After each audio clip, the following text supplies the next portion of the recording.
Welcome to our channel. Today we how to configure Fundrise for diversified real estate investing easy tutorial step by step clearly. To begin, visit the Fundrise website and create an account. Click on the sign up button located at the top right corner of the homepage. Fill in your email address, create a password, and follow the prompts to complete the registration process. Once registered, log into your account using the credentials you just created. Navigate to the Invest tab on the main dashboard. Here, you will see various investment options available. It's crucial to understand the different types of real estate investments Fundrise offers. Take some time to read through the descriptions of each investment type. Next, decide how much you would like to invest. Fundrise typically has a minimum investment of $500, but check for any changes. After deciding on your investment amount, click on the project or fund you're interested in.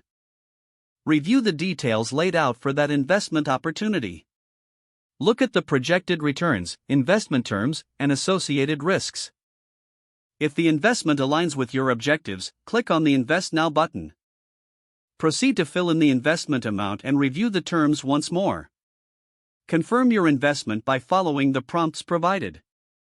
You may be asked to add a payment method if this is your first investment. Once your payment method is verified, finalize your investment.